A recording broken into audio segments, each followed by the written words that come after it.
Hey, welcome back.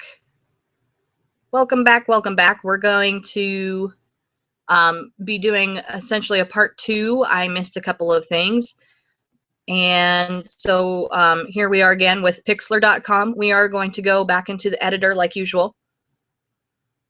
And I'm just going to open an image that is elongated to kind of show you some things with the gradient overlay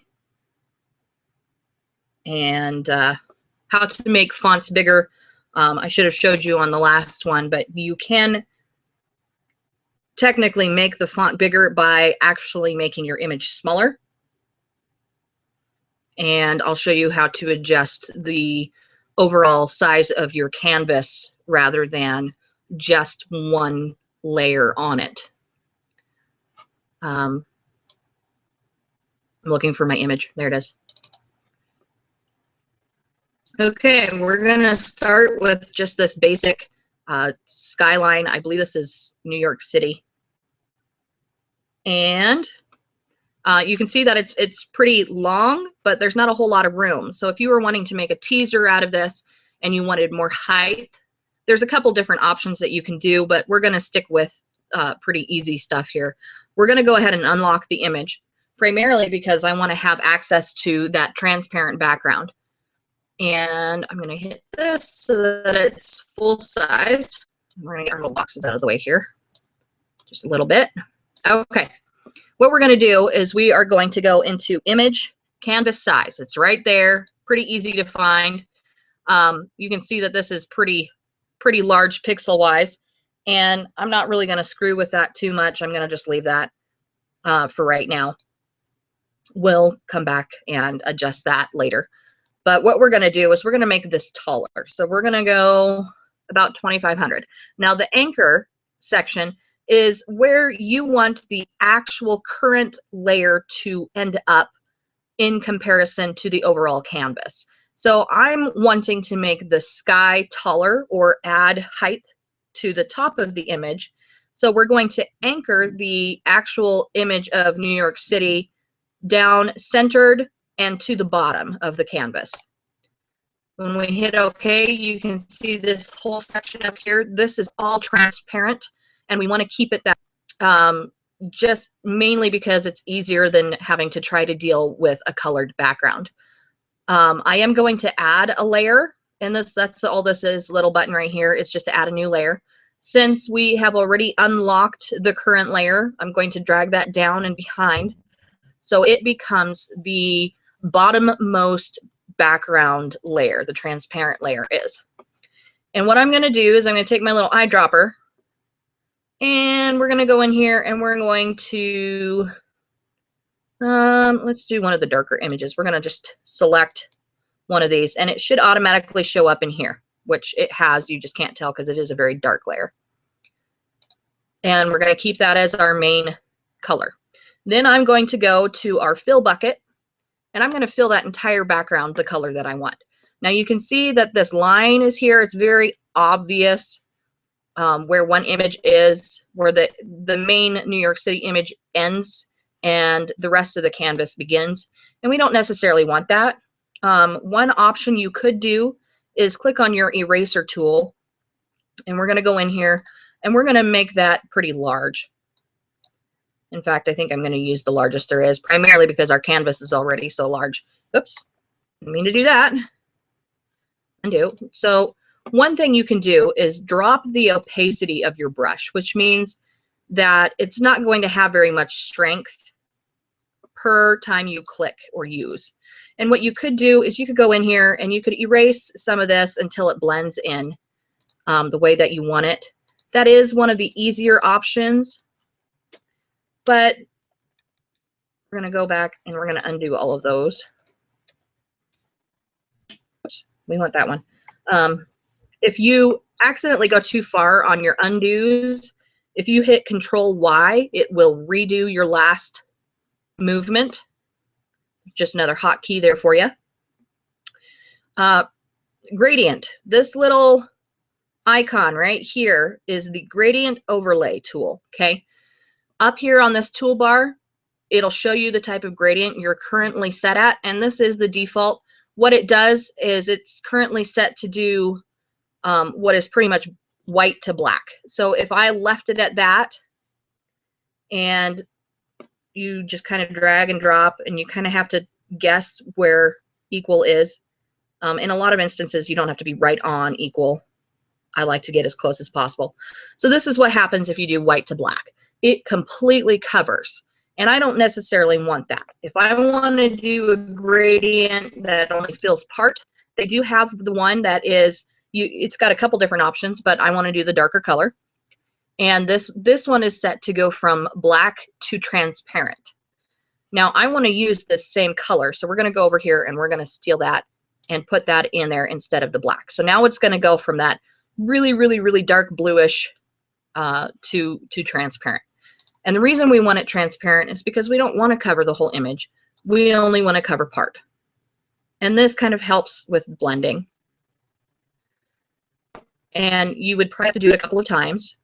The smaller area that you drag, the more it's going to fill, as you can see. Now you can kind of see how, I don't know if you can see it on your screen, but I can on mine. It gives kind of a jitter a little bit and fills with almost too much opacity.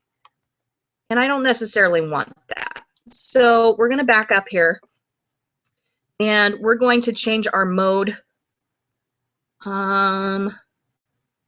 Let's try overlay, or not overlay. I do like the overlay, but that may not be completely what we want. We're going to try multiply.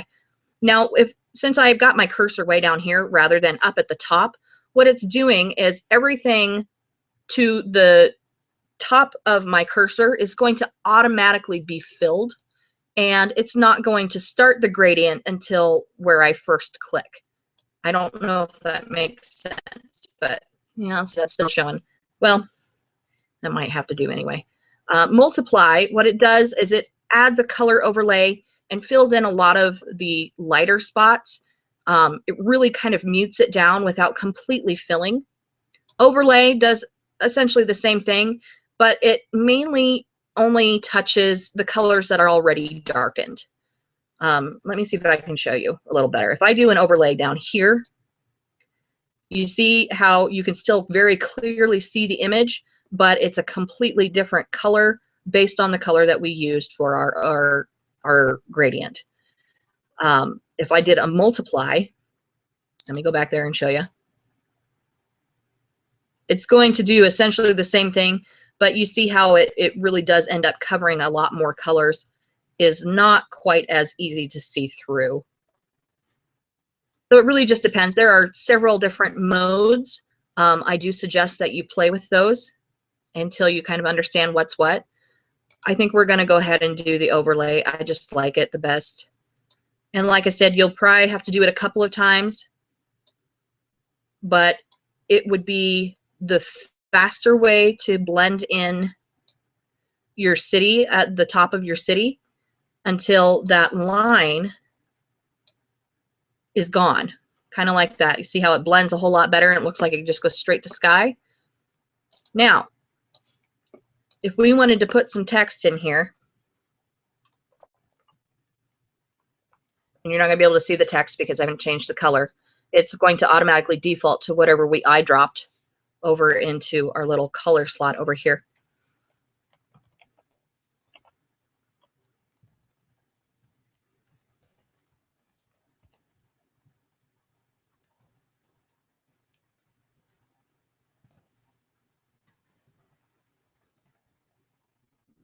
I'm just kind of throwing something stupid in here. Okay, then we're gonna change the color, and I'm just gonna do white again. It's the easiest contrast mode. And let's see, let's pick a font. Kazuko. Yeah, let's do Rockwell. Why not? Okay, so what I'm gonna do is I'm gonna max this out, and you can see that it's not a very large font. That's the very largest that Pixlr allows you, allows you to go. And it's just not as big as I want it to be. I want it to fill a whole heck of a lot more space than that. So what we're going to do And we may have to redo the text, because a lot of the times when you change the size of an image, it's going to change every single layer. And the text is considered a layer, so it's going to remove it. It's going to raster it, essentially, roster size, however you pronounce that, and turn it into a photo layer rather than a text layer. I don't know if Pixlr does that. Let's find out. We're going to go to image size, and this constrained proportions you want to leave checked, because what it's going to do is it's going to keep your proportions as is, no matter what size you make it. If you uncheck that, then all it's going to do is change either just the width or the height, whichever one you adjust. So if I want to change this down to 2000, you can see that the height automatically adjusts because it's constraining the proportions. So we're going to do that. See, Pixlr leaves it as text. That's awesome. You can see that your main image has become significantly smaller. The text has remained the same size, but in proportion to the image looks much larger. So we're going to go in here and we're going to center, and we're going to hit OK. And now you've got this big old font.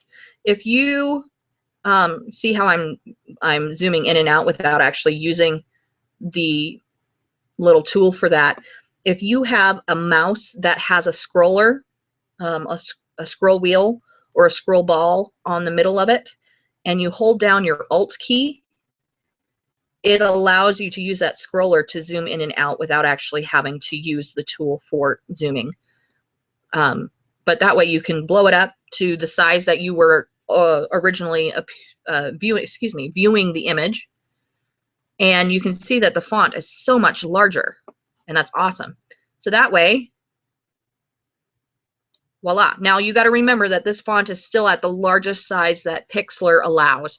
If you want your font to be even larger, then you would have to go smaller on your image. But that's the gist of that. Yeah, and I did show you canvas size is to adjust the entire size of the image without actually adjusting the image layer. Image size will adjust all of the layers without stretching the canvas. And I think that's it. Like I said, again, there's the gradient tool. That's going to be your fastest way to blend if you're doing an entire blend like that. It may not be the appropriate tool depending on what you're trying to do. Sometimes you will need to take a portion of the current layer, like this one, of the New York City, and pretty much do a stretch of just the sky. I'm not going to go into that. That's a little bit more depth, but that should be the couple of points that I missed on the last video. Once again, if you have more questions or would like to see a couple of more techniques, feel free to contact me at facebook.com/nosweatgraphics or on my website at www.nosweatgraphics.weebly.com. Thanks again.